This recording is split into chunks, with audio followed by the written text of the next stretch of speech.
বন্ধুরা সবাইকে আসসালামু আলাইকুম। আরো একটি নতুন ভিডিওতে আপনাদেরকে স্বাগতম। তো আজকে আসলে আলোচনা করব আর কি, আপনি ফিটারে যদি বাছুরকে দুধ খাওয়ান সেক্ষেত্রে আপনি কি কি সুবিধা পাবেন আর আপনি কিভাবে আপনি উপকৃত হতে পারবেন আর কি, যে আপনি যদি বাছুরকে ফিটারে দুধ খাওয়ান। তো ওই বিষয়টাই চেষ্টা করব যে পুরো ভিডিও জুড়ে আপনাদেরকে বোঝানোর জন্য। তো আশা করি স্কিপ না করে শুরু থেকে শেষ পর্যন্ত ভিডিওটা দেখবেন। তো বন্ধুরা, আপনি যদি আমার চ্যানেলে নতুন হয়ে থাকেন বা ফেসবুক পেজে যদি নতুন হয়ে থাকেন তাহলে অবশ্যই পেজটাতে ফলো দিয়ে দিবেন, আর চ্যানেলে নতুন হলে অবশ্যই চ্যানেলটাকে সাবস্ক্রাইব করে পাশে থাকা বেল আইকনটি বাজিয়ে দিবেন। আর পুরো ভিডিও যদি দেখার পরে যদি আপনার ভালো লেগে থাকে বা কোনো উপকারে আসে সেক্ষেত্রে অবশ্যই ভিডিওটিতে একটা লাইক দিয়ে দিবেন। আর এই বিষয়ে যদি আপনার কোনো প্রশ্ন বা মূল্যবান মতামত থেকে থাকে বা অন্য কোনো বিষয়ে যদি কোনো প্রশ্ন থেকে থাকে অবশ্যই কমেন্টে লিখতে পারেন, আমরা অ্যান্সার দেওয়ার চেষ্টা করবো ইনশাআল্লাহ। আমরা চেষ্টা করি যে প্রত্যেকটা প্রশ্নের অ্যান্সার দেওয়ার জন্য। তো বন্ধুরা হচ্ছে যে আমরা অনেকেই আছি যে একটা দ্বিধা দ্বন্দ্বে ভুগি আর কি, যে আমি আসলে কি বাছুরকে বানে দুধ খাওয়াবো নাকি ফিটারে দুধ খাওয়াবো। কারণ হচ্ছে যে অনেকেই আছি আমরা যারা অনেকেই আছে ইউটিউবে ভিডিও তৈরি করি, তারা অনেকেই বলে থাকি যে পিটারে দুধ খাওয়ানো উচিত বা পিটারে দুধ খাওয়ালে ভালো হয়। আবার কেউ কেউ বলে যে বানে দুধ খাওয়াতে হয়। তো আবার আছে এরকম যে অনেকে যারা আমরা গ্রামে যারা আমরা ধরেন মফস্বলে বা প্রান্তিক খামারি যারা, তারা দেখা গেছে আশেপাশের বাড়ির জন যদি মানুষ যদি দেখে যে পিটারে দুধ খাওয়াইতেছে বা অনেকেই অনেক কথা বলে আর কি।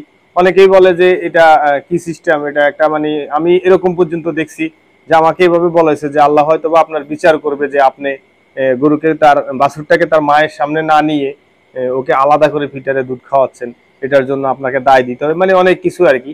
তো মূলত হচ্ছে যে খামারটা হচ্ছে যে আমার বিজনেস, আমি যেভাবে করলে আমার বিজনেসটা টিকে থাকবে বা আমি প্রফিট ভালো করতে পারবো আমি সেভাবেই করব আশা করি।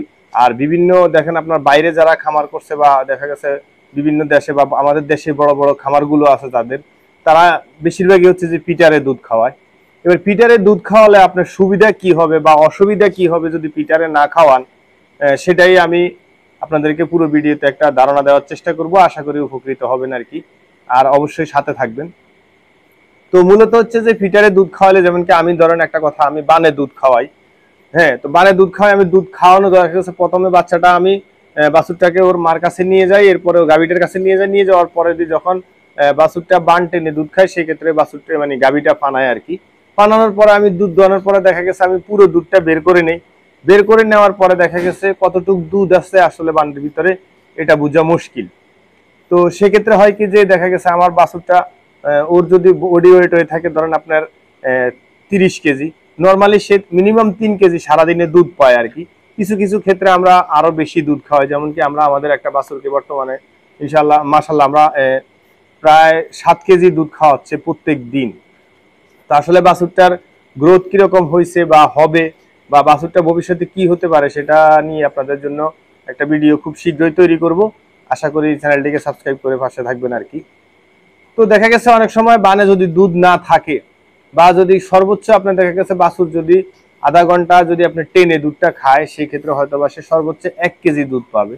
তো আমরা সাধারণত যে সারাদিনে হয়তো দেখা গেছে 2 বার আমরা বাছুর মানে দুধ দহন করি আর কি গাভীর। তো সেক্ষেত্রে 2 বার যদি ও 1 কেজি করে 2 কেজি দুধ পায়, সেক্ষেত্রে ওর যতটুকু দুধ পাওয়ার কথা তার চেয়ে অনেক মানে 1 কেজি কম পেয়ে গেল আর কি। মানে ধরেন ওর বডি ওয়েট যদি 30 কেজি হয় সেক্ষেত্রে সে 3 কেজি দুধ পাবে, কিন্তু ওই 3 কেজি থেকেও সে 1 কেজি দুধ কম পাইলো। তো সেক্ষেত্রে আপনার এই বাছুরটার গ্রোথ ভালো আসবে না, কিছুদিন পরে দেখবেন যে ও আস্তে আস্তে শুকিয়ে যাচ্ছে, মানে বড় হওয়ার জায়গায় দেখা গেছে ও ছোট হতে থাকবে, কিছুদিন পরে দেখবেন যে ওর শরীরের পশম উঠা শুরু হয়ে গেছে। হ্যাঁ, বিভিন্ন সমস্যা দেখা দিবে। তো আপনি ফিডারে যদি দুধ খাওয়ান সেক্ষেত্রে হবে কি যে ওর বডি ওয়েট অনুযায়ী যতটুকু সে দুধ পাবে ততটুকু আপনি মেপে খাওয়াতে পারবেন। যেমন কি আমরা 7 কেজি দুধ ডেলি খাওয়াই, 7 কেজি আমরা প্রত্যেক দিন মেপে 3 বেলায় দুধ খাওয়াই আর কি। তো যদি এভাবে আপনি ফিটারে খাওয়াইতে পারেন সুবিধা এটা হবে যে আপনার মানে ওর বডি ওয়েট অনুযায়ী যতটুকু পাওয়ার ততটুকু সে পাবে, ইচ্ছে করলে আপনি বেশিও দিতে পারবেন। কিছু কিছু ক্ষেত্রে বেশি দিতে হয়, সেই বিষয় নিয়ে আমি হয়তো অন্য ভিডিওতে আলোচনা করবো আর কি। তো যদি আপনি ফিটারে দুধ খাওয়ান, আরেকটা সুবিধার কথা বলি, অনেক সময় দেখা গেছে বাছুর যদি বান টেনে দুধ খেতে যায় অনেক সময় আধা ঘন্টা 1 ঘন্টাও আমরা অনেক সময় ছেড়ে রাখি আর কি। তো দেখা গেছে ও যখন একটা সময় যায় দুধ না পায় তখন হচ্ছে যে ও জোরে জোরে আপনার গুঁতো মারে, এরপরে হচ্ছে যে অনেক সময় দাঁত দিয়ে কামড়ও দিতে পারে। তো যদি আপনার বানে দাঁত দিয়ে কামড় দেয় আর অনেকক্ষণ ধরে যদি ও এভাবে টানতে থাকে সে সময় হয় কি অনেক সময় বান ফেটে যায়। তো বান ফেটে যায় বা কেটে যায়। তো কেটে গেলে হয় কি যে পরবর্তীতে যখন আপনি দুধ দোয়াতে যাবেন ওই গাভীটি হয়তো ব্যথার কারণে আপনাকে লাথি মারতে পারে, আর দেখা গেছে হয়তো লাথি দিয়ে দুধ ফেলে দিতে পারে, বা আপনার ও মানে ঠিকভাবে দাঁড়িয়ে থাকবে না যখন ও আপনি দুধ দোয়াইতে যাবেন আর কি। এর পরবর্তীতে দেখা গেছে আপনার যখন বাছুর পরের দিনে আবার সেম এভাবে বা পরের বেলায়ও যদি এভাবে আবার দুধ খায়, সেক্ষেত্রে ওই ক্ষতটা আরো বেশি হতে থাকে আর কি। আর যদি আপনি এই ক্ষতটা যদি আপনি দ্রুত শুকাতে চান, সেক্ষেত্রে সম্ভব হয় না। কারণ হচ্ছে যখন আপনি ওষুধ লাগাবেন, ওষুধ লাগানোর পরে দেখা গেছে আবার বাছুরটা যখন দুধটা খাবে সেই ক্ষেত্রে ওষুধটা চলে যাবে। এই কারণে হচ্ছে যে আপনি যদি বাছুরকে ফিটারে দুধ খাওয়ান, সেক্ষেত্রে বান কেটে যাওয়ার সম্ভাবনা 99.9% কমে যায় আর কি। তো একটা আপনার দেখা গেছে যন্ত্রণা থেকে, গাভীও একটা যন্ত্রণা থেকে বেঁচে যায়, সেই ক্ষেত্রে আপনিও একটা যন্ত্রণা থেকে বেঁচে যান। কারণ হচ্ছে ওর বানের সমস্যা থাকলে ও যে কোনো সময় লাথি দিয়ে দুধ ফেলে দিতে পারে, বা আপনারও একটা ক্ষয়ক্ষতি করতে পারে। পরে দেখা গেছে অনেক সময় যদি ও দুধ না পায়, দুধ না পাওয়ার কারণে অনেক সময় যদি বানে খুব জোরে জোরে গুঁতো দেয়, সেক্ষেত্রে হবে কি যে অনেক সময় ওইটাতে ম্যাস্টাইটিস হওয়ার সম্ভাবনা বেশি থাকে আর কি। ম্যাস্টাইটিস হওয়ার সম্ভাবনা অনেক সময় হয়ে যায় ম্যাস্টাইটিস।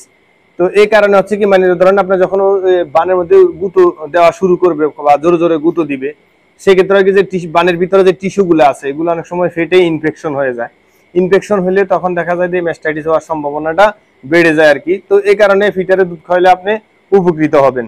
আরেকটা বিষয় হচ্ছে যে যখন আপনার খামারে আল্লাহ না করুক যদি এফএমডি হয়ে থাকে, সেই ক্ষেত্রে আপনার দেখা গেছে এই বাছুরটাকে যদি ওই গাভীর যদি এফএমডি হয়, বা দেখা গেছে ওই গাভীর এফএমডি হইলো না, অন্য একটা গাভীর এফএমডি হইলো বা অন্য একটা গরুর এফএমডি হইলো, তাৎক্ষণিক দেখা গেছে আপনি যদি ওর বয়স 3 মাসের নিচে থাকে, আপনি ওকে মানে খামার থেকে সরিয়ে নিতে পারবেন।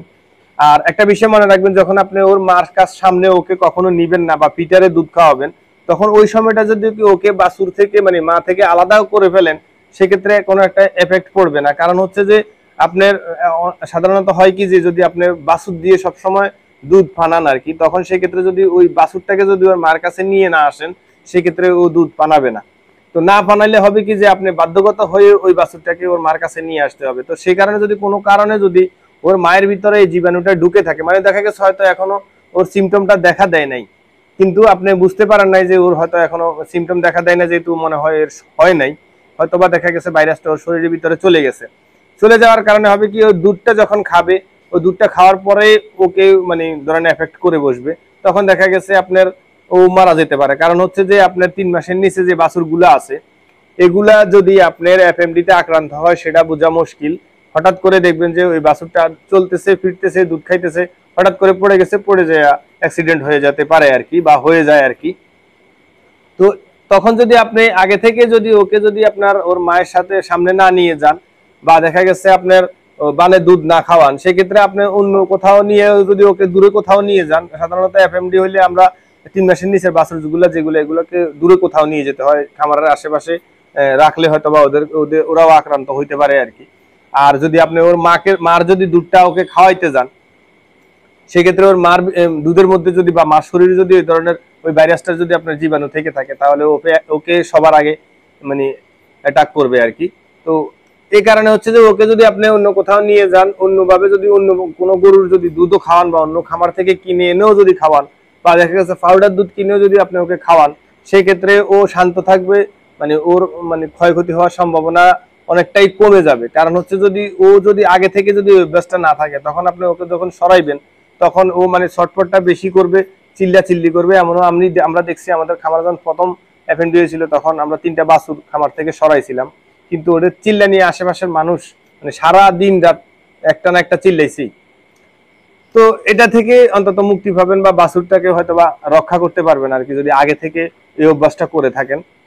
আর আরেকটা বিষয় হচ্ছে, যখন আপনি এই অভ্যাসগুলো করবেন বা ফিটারে দুধ খাওয়াবেন, সেক্ষেত্রে হয়তো দেখা গেছে ওকে সঠিক সময় সঠিক টাইমে আপনি আস্তে আস্তে ধীরে ধীরে হয়তো কিছু কিছু আপনি কাঁচা ঘাস দিলেন, খের দিলেন, এরপর হচ্ছে যে গমের ভুসি দিলেন, এটা দিয়ে দিয়ে আস্তে আস্তে তাকে অভ্যাস করতে পারলেন। কিন্তু একটা কথা মনে রাখবেন, আমি এই বিষয়টা নিয়ে একটা ভিডিও তৈরি করার চেষ্টা করব। মানে হচ্ছে যখন আপনি বাছুরটাকে দুধ খাওয়াবেন, দেখা গেছে আপনি ওকে 21 দিন পরে, 3 সপ্তাহ পরে ওকে আপনি হয়তো কটা ভুসি দিলেন, কিন্তু ভুসিটা তখন দিবেন যখন ওকে দুধ খাওয়ানোর পরে 2 ঘন্টা অতিবাহিত হয়ে গেছে, তখন পেটটা একটু খালি থাকবে।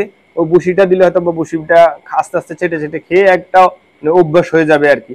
কিন্তু যখন আপনি দুধ খাওয়াবেন, দুধ খাওয়ানোর পর যদি ওকে ভুসি দেন বা খেয়ার দেন, বা আপনার দেখা গেছে ঘাস দেন, ওটা তখন খেতে চাবে না, ওটা হয়তো ফেলে দিবে, না হলে পালাবে। তো এটা অবশ্যই খেয়াল রাখলে আশা করি যে আপনি আস্তে আস্তে ধীরে ধীরে ওকে ঘাস বা দানাদার খাবার ধরাইতে পারবেন আর কি। তো আমাদের আজকের বিষয়টা ছিল যে আপনার ফিটারে দুধ খাওয়াইলে কি কি সুবিধা আপনার পেতে পারেন বা কি কি সুবিধা হবে। আশা করি বিষয়টা আপনাদেরকে বুঝাইতে পারছি। আর ফিটারে দুধ খাওয়াইলে অনেকাংশে একটা বিষয় মনে রাখবেন যে আপনার দৈনিক অন্তত একবার ফিটারটাকে গরম পানি দিয়ে ধুয়ে নেওয়ার চেষ্টা করবেন, নয়তোবা বাছুর হয়তো কোনো কারণে যদি আপনার জীবাণু ওর পেটে যায় ফিটার থেকে, তাহলে সেই ক্ষেত্রে হবে কি যে আপনার পাতলা পায়খানা হতে পারে বা পেটে বিভিন্ন ধরনের সমস্যা, গ্যাস হইতে পারে আর কি। তো বিষয়টা খেয়াল রাখবেন অবশ্যই। আর আশা করি এই পর্যন্ত দেখে থাকলে ভিডিওটি অবশ্যই ভালো লাগছে, ভালো লাগলে অবশ্যই একটা লাইক দিয়ে দিবেন। আর চ্যানেলে নতুন হয়ে থাকলে অবশ্যই চ্যানেলটাকে সাবস্ক্রাইব করে পাশে থাকা বেল আইকনটি বাজিয়ে দিন। সুস্থ থাকবেন সবাই, আমাদের জন্য দোয়া করবেন। দেখা হবে অন্য কোনো ভিডিওতে অন্য কোনো বিষয় নিয়ে। আসসালামু আলাইকুম ওয়া রাহমাতুল্লাহি ওয়া বারাকাতুহু।